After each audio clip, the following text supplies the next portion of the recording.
Tenemos ahora con nosotros al abogado Javier Burbano. Él fue consejero del Consejo de Participación Ciudadana y Control Social. Está en Quito, es una entrevista, no sé si es Zoom o Skype. Vía Zoom. Le damos la bienvenida. ¿Será que partimos pantalla ya todavía? No. Yo tengo tiempo de esperar. ¿Cómo está, estimado abogado? ¿Cómo le va, don Javier?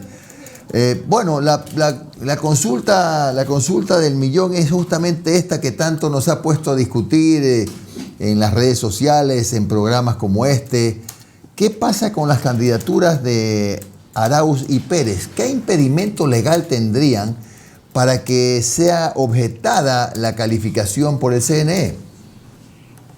Hola Jimmy, ¿qué tal? Muchas gracias por la invitación. Saludos a Omar, que también está en el panel, un querido amigo, y saludos a todos que nos escuchan. A ver, vamos a abundar un poco sobre asuntos que ya se han discutido, pero para efectos de informar a la ciudadanía es menester recordarlos y abundar en ellos, ¿no? Existen tres fases en este proceso electoral. Uno, la elección primaria. Dos, la aceptación personalísima de la precandidatura. Y tres, la inscripción de la candidatura.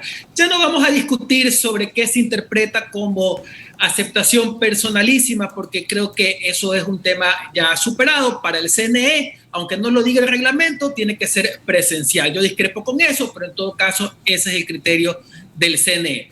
¿Cuál es la situación con el binomio Arauz-Correa? A ver, los doctores Quintana y Ollarte y otros juristas respetables que se han sumado a esta postura afirman que el binomio presidencial Arauz-Correa no se encuadraría en el artículo 104 del Código de la Democracia, porque supuestamente se incumplió el artículo 9 y la disposición transitoria segunda del Reglamento de Democracia Interna. En otras palabras, ¿qué cosa? En otras palabras, y lo explico con claridad, lo que dicen estos juristas es que como Correa no aceptó de forma personalísima la precandidatura y además tiene inhabilidad por una sentencia, según los aludidos juristas, ni siquiera debe recibirse su inscripción en el CNE y que además no podría ser reemplazado. Esto, francamente, es falso, es equivocado. Yo me pregunto cuál es la norma expresa que dice que cuando un precandidato no aceptó de forma personalísima la candidatura, deba rechazarse de facto toda la lista sin resolución del CNE.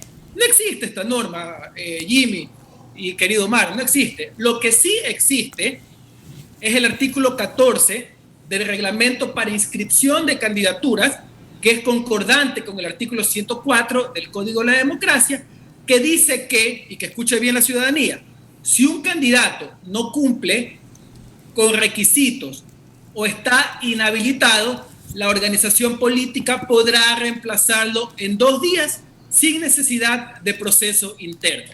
En resumen, la falta de la firma de la aceptación o no haber aceptado de forma personalísima la precandidatura o estar inhabilitado por sentencia sí son causas para rechazar la inscripción del candidato, pero la organización política podrá reemplazarlo en 2 días sin necesidad de proceso interno. Hasta ahí la primera explicación, Jim. Bueno, ¿cuál es la otra explicación? Porque tampoco lo que requeríamos sí que nos aclare es cuál es el fundamento para que haya abogados constitucionalistas que afirmen que efectivamente no se pueden inscribir esas candidaturas. Me resisto a creer que la política supere al fundamento científico con el que se debería analizar este tema. Créame, Jimmy, no hay un fundamento legal, es una interpretación extensiva y arbitraria de los doctores Quintana y Ollarte, a quienes yo les tengo respeto, pero es una interpretación extensiva. Ellos básicamente lo que dicen es que como Correa no aceptó personalísimamente la candidatura, el CNE tiene que cerrar las puertas y ni siquiera permitir que se inscriban en línea. Eso es tirado de los cabellos, Jimmy. ¿Qué es lo que tiene que pasar? Primero, Centro Democrático presenta, y de hecho ya lo hizo el día de ayer y me parece que el CNE ya les ha contestado, receptando la prescripción del binomio Arauz-Correa.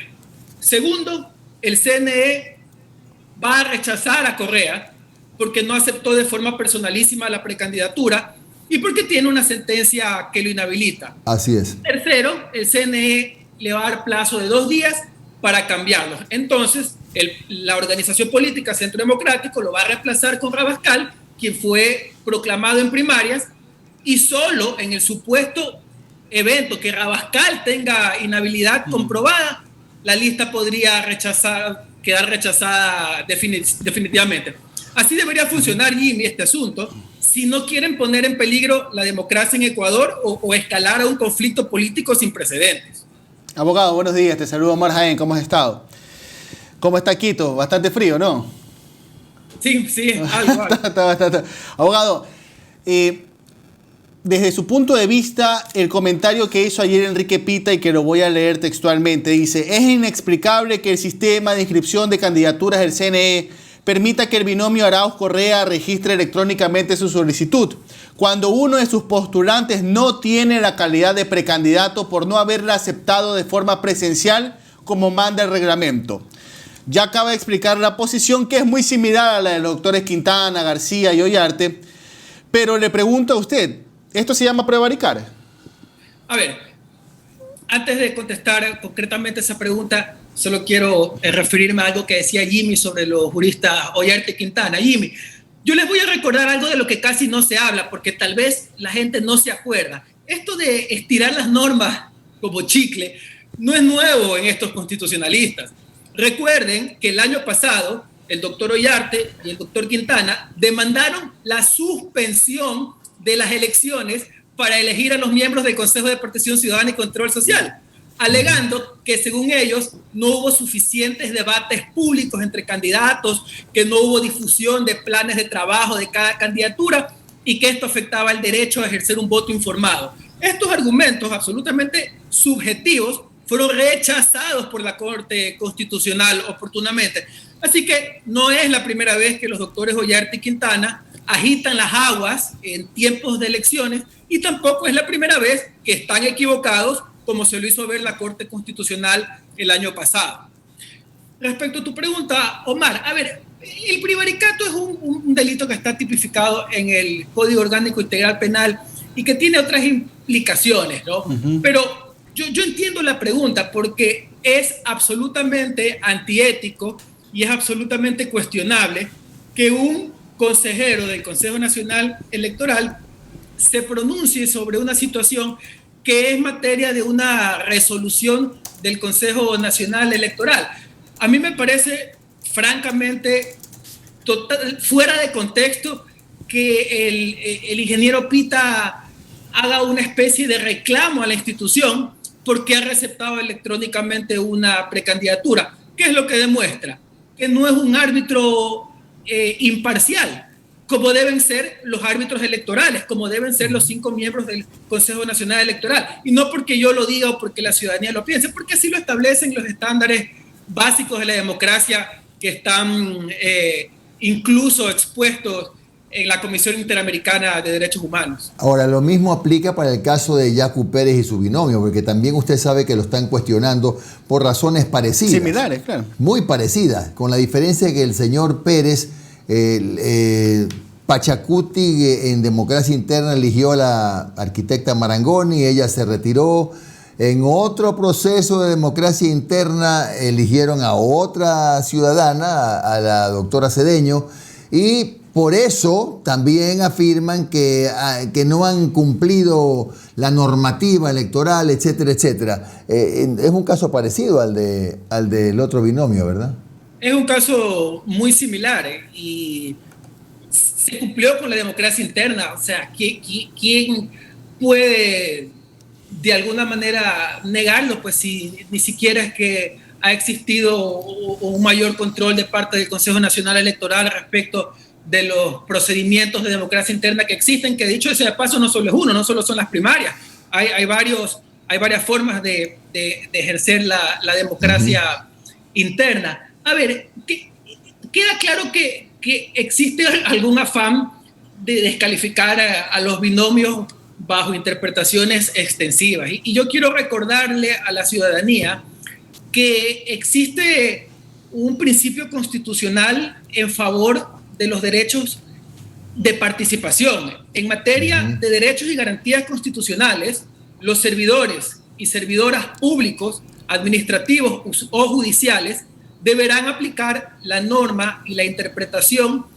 que sea más favorable a su efectiva vigencia. Esto lo dice el artículo 11.5 de la Constitución. Y terciar en elecciones es un derecho de participación, por ende se debe hacer una interpretación con un estilo de favorabilidad, que ni siquiera es necesaria, Jimmy, porque como decía el abogado Pedro Granja en su cuenta de Twitter, leer no hace daño, solo es cuestión de leer la norma. Y como lo explicaba incluso con claridad un actor político que es antagónico al correísmo, estoy hablando de un querido amigo del Pocho Hart, hay que leer la norma con objetividad, pues, no con el corazón ni con afectos ni desafectos hacia los sujetos políticos. Abogado, a ver, hoy la tuvimos como primera invitada a la presidenta del CNE, Diana Tamain, y ella nos explicó que la función del CNE es recibir un documento que avale que un candidato no tenga bienes en paraísos fiscales. Y tiene toda la lógica, ¿no? El CNE no es fiscalía, no tiene ámbito jurídico como para andar investigando cuentas internacionales. ¿A quién le corresponde dar esa información dentro del Estado? ¿Cuál es el organismo, la entidad que le dice X ciudadano no tiene bienes en paraísos fiscales? A ver, en principio, si un ciudadano presenta una declaración bajo juramento en la cual sostiene que no tiene bienes en paraísos fiscales, es su propia responsabilidad. Y de lo que conozco sobre temas de derecho, lastimosamente no es tan difícil burlar esta normativa, porque una persona que tiene bienes o cuentas o acciones en paraísos fiscales y necesita cumplir con este requisito de no tenerlos, se sirve de testaferros que muchas veces son incluso los funcionarios o servidores de los estudios jurídicos que prestan servicios de sociedades offshore en paraísos fiscales como Belice, Delaware, Nevada, entre otros. Entonces, es una prohibición que no queda muy difícil de saltar. De burlar. El CNE, por su lado, se lava las manos porque la verdad es que la norma no da para más, pues, ¿no? La norma lo que establece es una obligatoriedad de suscribir u otorgar una declaración juramentada, y en la medida de que el candidato lo haga, está cumpliendo con el requisito.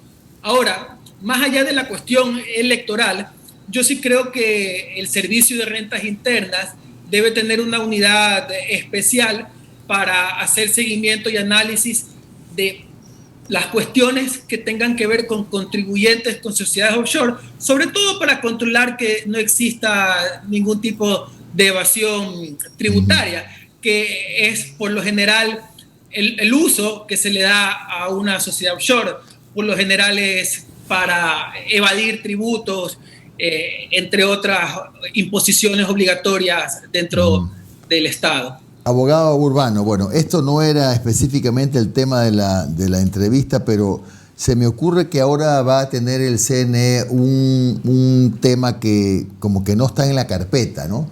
Ayer, anteanoche para ser exactos, el Partido Ecuatoriano Unido Lista 4 anunció públicamente, no sé si usted sabrá, que retira el apoyo a su binomio que ya aceptó la candidatura. Es una figura que para mí novedosa, ¿no? ¿Qué pasa en ese caso? Al señor Omar Jaén, que era voy a inventarme, que era el candidato a presidente, él le retiró el apoyo, ¿Qué hace ahora ese partido? Tiene que inscribir, porque puede hacerlo el director o el procurador, al mismo binomio al que le retiró la candidatura para luego cambiarlo presentando algún documento, etcétera. ¿Qué hace? ¿Cuál es la situación de ese binomio? Oiga, la verdad es que yo no creo que exista esa figura en el código de la democracia. Así a simple inspección, a ojo de buen cubero, cuando me lo preguntan, lo que le puedo contestar es que esa figura me parece que no existe en la normativa electoral.